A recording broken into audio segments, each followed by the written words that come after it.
It started with the breadbasket. We were at this rustic Italian place upstate, one of those polished spots that pretends to be casual but smells like reservations and retirement portfolios. The kind of place where the menu doesn't have prices, just italicized ingredients and hopeful silence. My wife, Rachel, had chosen it for her father's birthday. Her father, who wore polo shirts with monograms and had never, to my knowledge, worked a job that didn't involve a corner office and an inherited network. That night it was the six of us, Rachel and me, her parents, her brother Doug and his wife, Claire. Everyone polished, everyone composed. And me. I own a custom furniture business. It's small, hands-on. I work out of a warehouse in the city. Design, source, build, deliver. I like it that way. It's not glamorous, but it's mine. Or at least, I thought that counted for something. Doug had just finished talking about his latest real estate flip in Brooklyn, something about exposed brick and a six-figure margin. I nodded politely, chewing a piece of bread that tasted like it had its own stock portfolio, when Rachel reached for her wine and said it. "Oh, don't worry, Dad. If the housing market crashes, Jake can always sell a few more stools to cover dinner."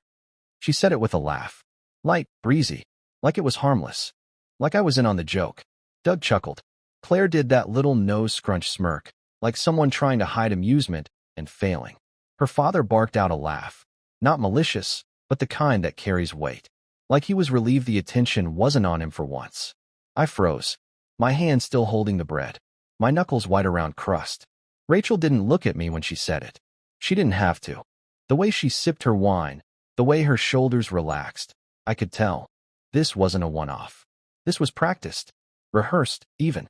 I forced a smile, tried to laugh along. "Well," I said, "people always need somewhere to sit." That got a few chuckles, but it didn't feel good. It felt like I was playing along with my own belittling, like I was signing off on being less than. The conversation moved on.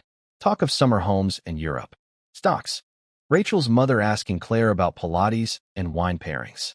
But I stayed there, stuck in that one-liner, like I'd been pinned to the wall with a thumbtack. I noticed how Rachel didn't glance at me all night. How Doug ordered for Claire without asking. How her dad called the waiter boy, even though the man was clearly in his 30s.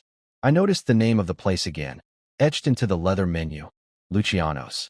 Family-owned, it said on the sign out front. Local. Proudly established 1986. I'd been here once before, years ago. Back when Rachel and I were dating. She used to speak differently then. Softer. She used to talk about opening a bakery, remember? Said she wanted to feel flour on her hands and see customers smile. Now she worked in PR and only smiled at her phone. After dessert, a lavender panna cotta I could barely taste. I excused myself to the restroom, but I didn't go. I wandered. The hallway past the kitchen door was narrow and smelled like garlic and stress. A young man in a black button-down brushed past me carrying a tray, mumbling "scusa." I followed him, quiet, until I found the manager's office. Door open, papers stacked, a man in his 50s on the phone, arguing in hushed Italian English about something involving vendors. When he hung up, I stepped in. "Sorry to interrupt," I said. "You the owner?" He looked up, tired eyes narrowing. "Why?" I smiled. "Because I want to talk business." That night, after the bill was paid and kisses were exchanged at the valet line, Rachel slid into the passenger seat of my truck. She scrolled through Instagram as I drove, humming to herself. I didn't say anything. Not then. I just drove home, quietly, and watched her profile glow blue in the light of her screen. Wondered how long I'd been sitting across from a stranger in my own house. A week later, I met the owner again. His name was Marco. Born in Naples, moved here in '84. He looked at my business card like it was written in a different language. "You build chairs?" he asked, skeptical. "Among other things," I said. "I also know how to run a business without treating people like garbage." That made him laugh. A real one, deep and hoarse. The deal took 3 weeks to finalize. Longer than I expected. Turned out, he'd been looking for a way out, just hadn't found someone who cared enough to offer. I didn't care about the food. I cared about the message. The setting. The memory. The night I signed the papers, I sat alone in one of the booths. Ordered the breadbasket. Still tasted like arrogance, but this time, I smiled. It wasn't about revenge. Not really. It was about balance. About rewriting a moment that made me feel small. About planting my flag in the very ground where they tried to bury me. Rachel didn't know yet, but she would. I didn't tell Rachel about the purchase. Not because I was hiding it, though maybe I was, in some quiet, deliberate way, but because I didn't know her that moment. Not yet. Instead, I watched.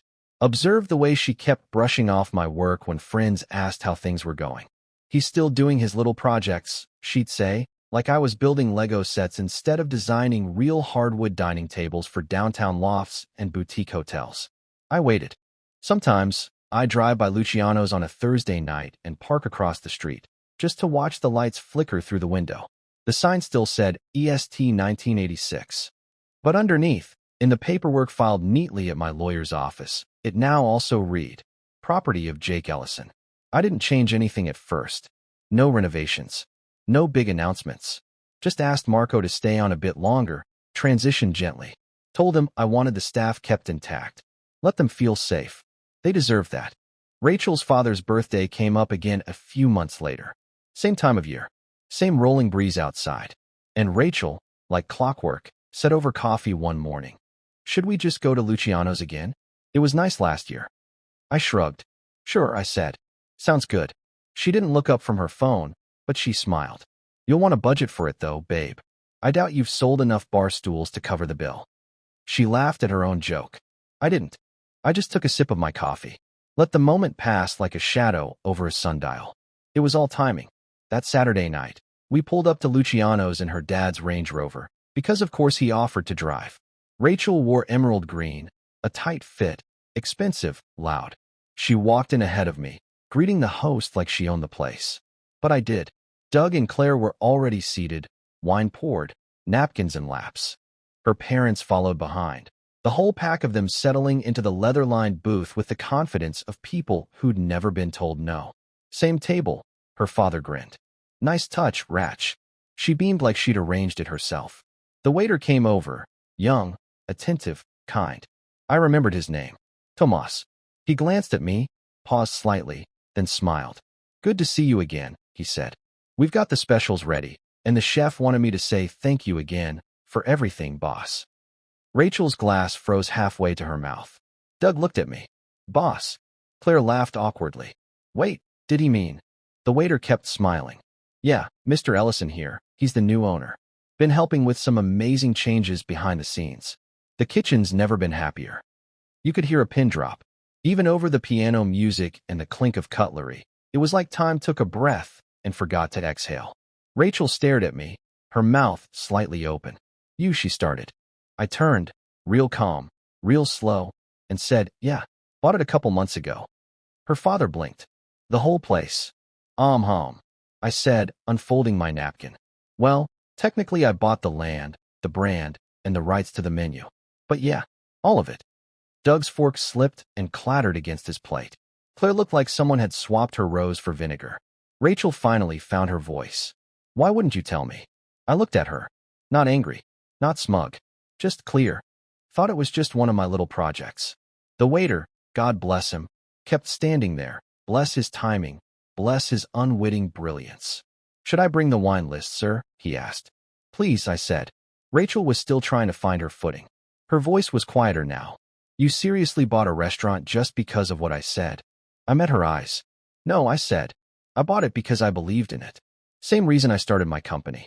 Same reason I wake up before sunrise to haul oak beams and work until my fingers bleed sanding finish. I believe in building things. I leaned forward a little, just enough so the table could hear. But I'll admit, being mocked for doing what I love, in this very booth, that left a mark. And sometimes, when something leaves a mark, you either let it fade, or you carve something better over it. Her dad cleared his throat, trying to pivot. Well, that's impressive, son. Didn't know you had it in you. I know, I said. Most people don't. Until it's done. The food came out smoother than ever that night. The wine tasted better. The air had shifted. The jokes were fewer. The laughter was polite, measured. And Rachel? She looked at me like she didn't quite know who I was anymore. That's the thing about moments like these. They don't break the world. They reveal it.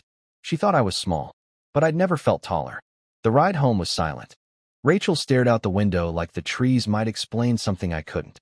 Her reflection in the glass shifted with every passing light. At one point, she opened her mouth to speak, then closed it again. She did that twice. When we got home, she went straight to the kitchen, opened a bottle of wine without asking if I wanted any, and poured herself a glass like it was a sedative. I leaned against the doorway, watched her.